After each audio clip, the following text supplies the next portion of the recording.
Alright, so last time covered Battle of New York, um, covered the Battle of Trenton, and I started talking about, I lost track of time and I didn't know how much time we had left. Otherwise, I wouldn't even have started talking about the Battle of Saratoga, but I did start talking about it because I didn't know how much time I had left, and so kind of left you guys hanging there in part two. But here I am in part three, gonna finish talking about the Battle of Saratoga. I should probably just recap some of the stuff I already talked about. It's often considered the turning point of the Revolutionary War. Prior to the Battle of Saratoga, the revolutionaries, the American colonists, basically were losing, and after the Battle of Saratoga, basically it's a turning point. They began winning battles, they began doing a lot more, and the British began losing. And it's definitely a big turning point because it really gets France now, who has secretly, along with Spain and the United Provinces, secretly been providing arms to the colonists. Now France sees this. France has been waiting because they didn't want to join the colonists. You have to take a look at this from France's perspective. If they join the colonists, they now take a look at it. 30 years previously, 20, 30 years previously, was the French and Indian War, which was actually, it is part of the 7 Years' War. Three theaters of battle: Europe, North America, and India. France and Great Britain were fighting against each other in all three of these theaters. Now, it's known as the French and Indian War in America. France, very recently, 20 years previously, lost the French and Indian War, lost basically all their holdings in the colonies, almost all their holdings in the colonies because of the French and Indian War, which is only about 20 years prior to this event. So France doesn't want to jump on the American bandwagon unless they think that they can win. All right, take a look. This is France's perspective here. All right, they just lost a major war against Great Britain. They hate Great Britain. France and Great Britain always hate each other. They got this huge rivalry dating back hundreds of years prior to this. Now they just lost the French and Indian War in America. They are not that eager to jump on the American colonist bandwagon, because if they lose, then they're in a worse position than they were before. So they wanted to wait. They were waiting until the American colonists proved they could win. The Battle of Saratoga was a major victory for the colonists. It proved that they did have what it takes to beat the British. And because of the Battle of Saratoga, the French jump aboard officially, declaring that they are on the side of the American colonists.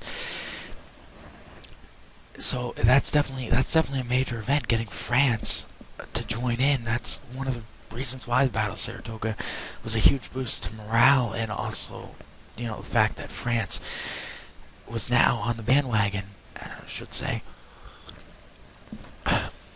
Alright, so the commanding general of the battle for the British was General John Burgoyne.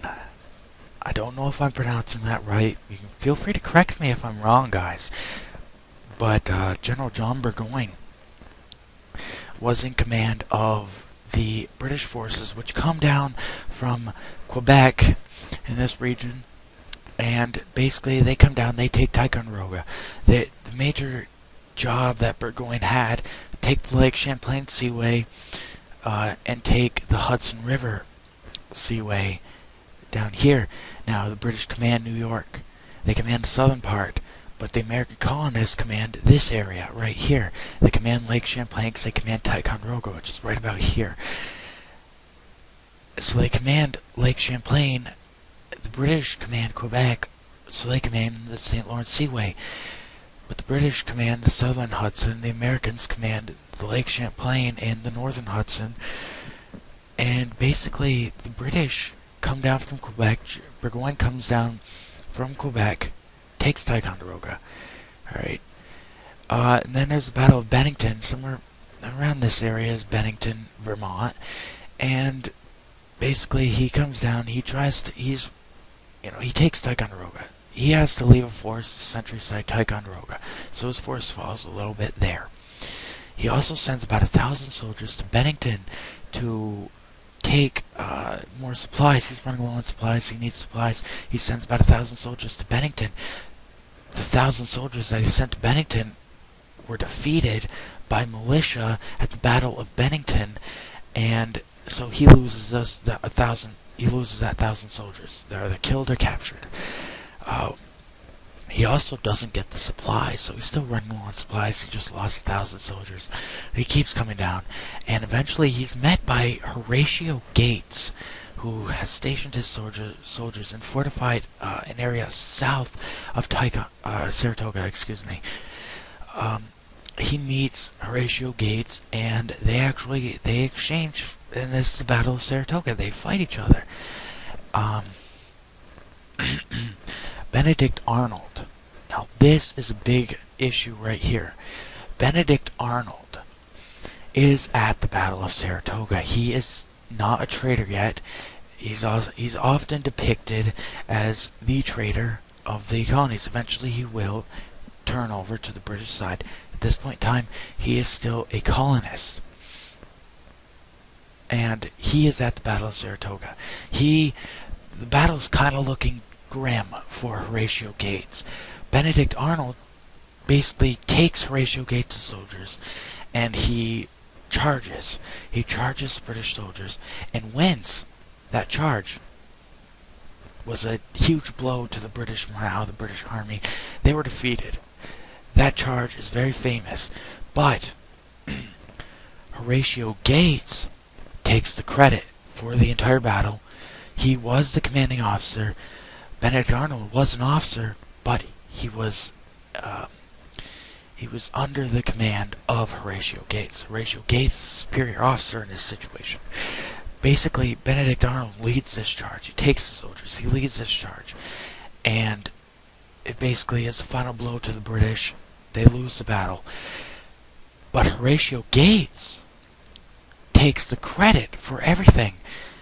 This really is a blow to Benedict Arnold's pride. Alright? Benedict Arnold is a war hero. But he doesn't get the credit for it. It's a huge blow to his pride. Probably that, combined with the fact that Ethan Allen got the credit for Ticonderoga. Benedict Arnold was there at both cases. Benedict Arnold was at Ticonderoga. He didn't get any recognition, really. Only a small amount of recognition. Ethan Allen got all the recognition for Ticonderoga. Virtually all the recognition. Horatio Gates gets virtually all the recognition for Saratoga. But Benedict Arnold played a huge role in both parts. Both Ticonderoga and Saratoga. That is basically the final straw. The final straw is basically when Horatio Gates takes the credit for Saratoga. That's basically something goes off in Benedict Arnold's head that basically says, that's enough. I'm done. And he'll get an offer, become a high commanding officer in the British Army. And he'll take it, and the rest is history. Now, I'm going to be heading down, concluding here very shortly. As we come down here, you see this is Yorktown. I believe I'm running out of time here. I only got a very small amount to talk about, but I have to keep the time frame right here. So I think I'm going to put off Yorktown for another part, and I'm basically going to cut it off here. I know you could talk about Saratoga forever, and I was right. The time is up. That's my timer. I'll talk about Yorktown in the next part. I'll talk about Yorktown in my next part. Alright, take care. See you in the next part.